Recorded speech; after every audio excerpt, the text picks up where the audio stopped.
Oui, mesdames, messieurs, monsieur le modérateur, merci. Bon, je vais essayer de parler très rapidement parce qu'il semblerait, j'ai combien de minutes? Une dizaine de minutes, pas plus, donc il serait vraiment très difficile de parler du secteur de l'énergie au Cameroun. Mais je crois que j'ai un avantage de parler un peu en dernier pour cette session, puisque le docteur Mbassandine a déjà introduit un certain nombre de points sur ce qui a été mis dans les différents plans de développement du Cameroun. Et il faut savoir que le plan de développement du secteur de l'énergie a été développé pour 2030 et qui donne un certain aperçu sur le développement des infrastructures énergétiques au Cameroun.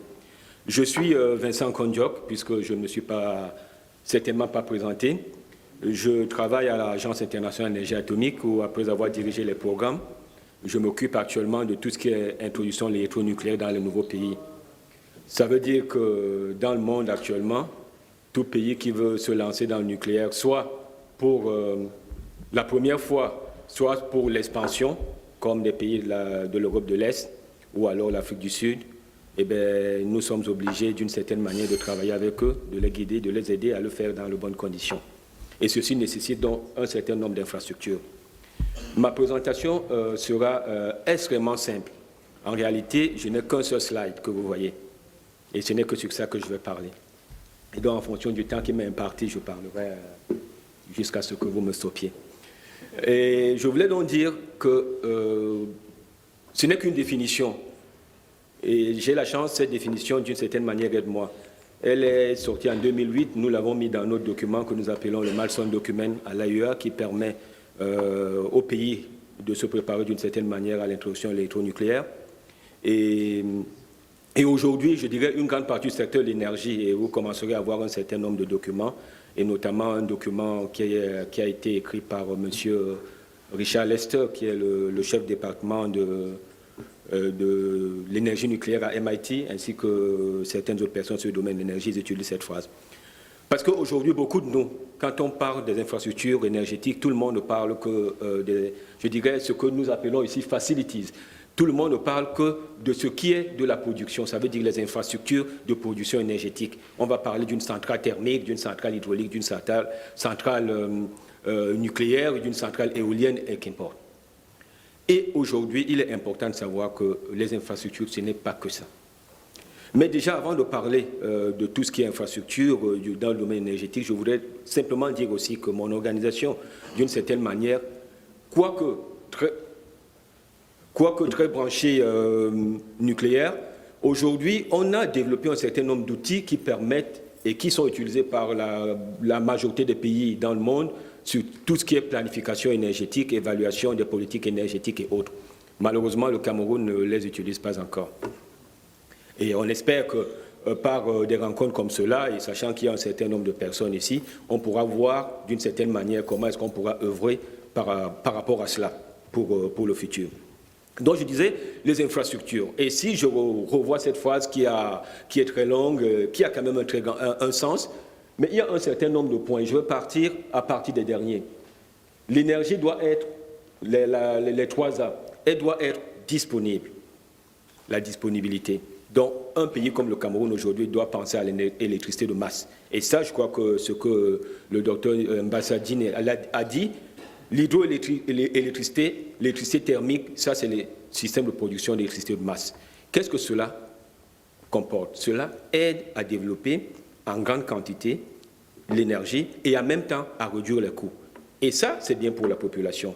Ça permet à ce qu'une grande partie des personnes dans le pays puissent avoir accès à l'énergie parce qu'ils pourront payer. Ce n'est pas encore, je dirais, il est à noter que beaucoup d'efforts ont été faits au Cameroun, il faut le reconnaître. Beaucoup d'efforts sont même planifiés à être faits au Cameroun. Mais il y a toujours, on peut toujours faire mieux. Aujourd'hui, nous nous rendons compte qu'un pays comme le Cameroun, le prix de l'électricité qui a augmenté encore il y a récemment est le double à peu près de la majorité des pays africains comme la Tanzanie et comme le Ghana. Nous nous rendons compte que l'électricité coûte même plus cher au Cameroun qu'en France et même en Suisse. Pour un pays où le salaire moyen, je ne le maîtrise pas très bien, mais on est bien en dessous de 50 000 francs, quelque chose comme cela. Donc vous voyez qu'il y a problème. Il y a aussi l'acceptabilité. Sur ce point-là aussi, je serais un peu, je dirais, un peu mitigé. Aujourd'hui, la majorité des organisations internationales, des ONG et autres, nous parlent des considérations environnementales. Mais est-ce que c'est le plus grand problème de l'Afrique aujourd'hui? Ou si c'est un problème, il faut le reconnaître. Mais est-ce que c'est le plus grand problème aujourd'hui? Je donne toujours un exemple de quelqu'un qui meurt de faim et qui dit « Oh, je vais manger allégé ». Est-ce qu'on a le droit de chercher à manger allégé si on n'a rien à manger? On cherche d'abord à manger et quand on en a assez, on dit ben non, on va réduire la matière grasse et tout ça, je vais manger un yaourt allégé parce qu'on veut être fit et tout cela. Donc, ça c'est un problème. Et maintenant, je vais aussi attaquer donc, tout ce qui est la sécurité de nos installations et autres. Nous n'en sommes pas encore là, mais il y a maintenant des points qui sont importants, qui sont les institutions et les organisations. Quelles sont ces institutions et les organisations? Je commencerai davantage même par rapport à la production énergétique. Tout le monde sait qu'une centrale quelconque, de façon globale, raflée, le coût des matériaux de construction, c'est à peu près 30% de la centrale, celle qui va comporter vraiment la centrale. Le coût de la construction, le BTP et autres, c'est à peu près 30%. Le design, c'est à peu près 5%. Je sais que vous avez fait le calcul rapidement, ça fait 65%. Il manque 35%. Et ça, c'est la totalité. Et les 35%, c'est quoi?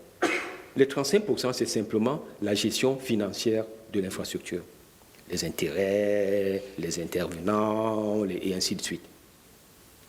Et aujourd'hui, l'expérience montre que dans les pays africains, où ça se passe très bien, ces 35%-là représentent à peu près 50%. Quand ça se passe très bien. Donc je mets de côté les actes de corruption et autres. Mais on considère que ça se passe très bien et que ça se passe très bien au Cameroun. Ça fait à peu près de l'ordre de grandeur 50%. Ça peut être 48, ça peut être 47 et autres. Qu'est-ce qu'il faut faire pour gérer cela?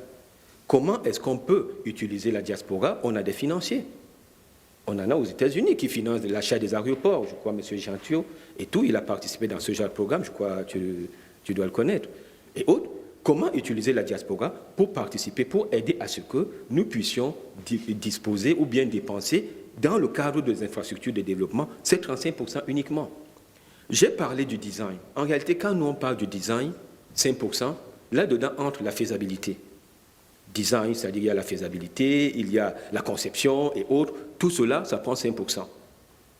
Les impacts environnementaux, seulement de certains projets que j'ai vus, prennent déjà 5%. C'était dans les 5%. L'étude de faisabilité, il y a souvent déjà la pré-faisabilité, après la faisabilité. Pour certains, mêmes projets prennent déjà 5%. C'était dans les 5%.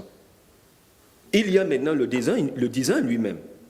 Quels sont les gens aujourd'hui, pour un certain nombre de grandes infrastructures, qui sont capables d'entrer dans une centrale de production, par exemple à gaz, et disent, voilà, ce système qui est là n'est pas assez sécuritaire par rapport à ce que nous souhaiterions. En réalité, on a une institution, même si les sociétés comme AES et autres doivent le faire, et ils ont la capacité de le faire, on a aujourd'hui un cadre réglementaire qui devrait être aussi capable de donner d'une certaine manière les licences à ces infrastructures-là. Nous connaissons les missions d'un cadre réglementaire. Nous savons que nous avons un cadre réglementaire qui est établi. Donc le problème du Cameroun, ce n'est pas les institutions, c'est le fonctionnement de ces institutions. Nous avons un cadre réglementaire qui est établi depuis des années. Nous avons aujourd'hui, et depuis très peu de temps, les organisations par rapport au code et aux standards comme la NOR qui ont été établis, qui d'une certaine manière devraient permettre à ce que nous ayons des produits de qualité. Et là, je reviendrai sur une phrase que j'avais dite il y a quelques années, parce que tout le monde est toujours là en train d'accuser l'AES par rapport à la qualité de l'électricité avec le délestage. Mais déjà, nos installations, 90% sont en insécurité. Pourquoi? Parce que acheter un produit qui est un matériau qui a été fabriqué au Nigeria et autres coûte bien moins cher, ou bien certains produits de basse zone au niveau chinois coûtent extrêmement moins cher, et ceci est affordable pour notre population. Et c'est là où devrait régir donc nos cadres, nos codes et standards et notre cadre réglementaire pour s'assurer que les équipements sont convenants. Parce que n'oubliez pas, dans un système électrique, pour ceux qui sont spécialisés, il y a des installations qui vont d'une certaine manière déstabiliser le réseau électrique. Et c'est pour cela que pour les grands consommateurs, ils ont ce qu'ils appellent un compteur de cosinus phi pour s'assurer qu'ils ne vont pas d'une certaine manière déstabiliser le réseau. Donc il y a tout un tas de problèmes au niveau de ces infrastructures. Qu'est-ce que je pourrais encore prendre là dont j'ai parlé? Maintenant, il y a un point très important sur lequel on a énormément discuté, c'est la capacité humaine. Le Cameroun a des gens qui ont été formés dans les plus grandes universités du monde. Le Cameroun a des compétences à tous les niveaux. Mais aujourd'hui, j'ai le regret de vous dire qu'il y a quand même eu des infrastructures électriques développées au Cameroun où il a fallu faire venir des Indonésiens pour assurer, ne serait-ce que pendant un temps très court, la maintenance. Parce que nous en avons manqué à l'instant précis. Et c'est là où la stratégie et l'anticipation comptent. Quand on doit construire les installations, on est là aujourd'hui, on a un plan qui nous dit on va construire Menvele, Lompanga, un certain nombre de centrales. Mais ces gens auront besoin de la compétence. Ils n'auront pas besoin que des diplômés, ils ont besoin des gens expérimentés. Comment s'assurer que le jour où cette installation est lancée, nous aurons les gens expérimentés? Et je fais abstraction de tout ce qui est transfert de technologie. Je crois que c'est préférable parce que je pourrais parler trop longtemps et ça n'a pas de sens. Je pourrais maintenant parler d'un certain nombre d'exemples. En 1960, dans les années 60, nous avions à peu près le Cameroun, qui avait à l'époque la société EDC, Électricité du Cameroun, avait à peu près la même production énergétique que la Malaisie. Dans les années, avant les années 70, on a même été un peu plus au-dessus d'eux, puisque quand il y a eu la création de la SONEL, qui était le regroupement de PowerCam et puis de EDC, on était devant. Et bien aujourd'hui, ils produisent 20 000 mégawatts, nous sommes à l'ordre de 1000 quelque chose. Aujourd'hui, ils fabriquent des transfos, ce qui est un très grand problème pour nous. Ils fabriquent un certain nombre. Ils ont créé une industrie électrique où, je pourrais dire, ils ne sont pas complètement autosuffisants, mais ils ont une certaine suffisance. Au niveau de la capacité industrielle, qu'est-ce qui a été décidé au niveau stratégique au Cameroun pour dire, voilà, toute installation qui doit être construite, nous en avons 50 ou 10 qui vont être construites. Il faudrait que 10% ou 20% ou 30% de ce qui doit être fait, que cela soit fait localement. C'est ça qui va développer la main-d'œuvre. Et c'est ça qui va nous faire marcher notre DSE. C'est ça, ces sociétés seront obligées d'investir, de créer les compétences nécessaires pour que la construction, parce qu'aujourd'hui, au Cameroun même, je dirais c'est très bien. Moi, j'ai été en Algérie où j'ai vu la construction des immeubles à Alger par les Chinois. Je vous dirais, même le portier, il est chinois. Au Cameroun, nous n'en sommes pas complètement là, mais on n'est pas très loin. Qu'est-ce qu'il faut être fait? Qu'est-ce qui doit être fait? Ça, c'est des questions que je pose, de telle manière qu'un certain pourcentage de toute l'infrastructure qui doit être construite soit faite par les sociétés nationales. Ça obligera les vendeurs de créer soit des filiales, soit des succursales et d'y former un certain nombre de personnes qui participeront. Et par là, ils apprendront. Et c'est là où on va s'approprier la technologie.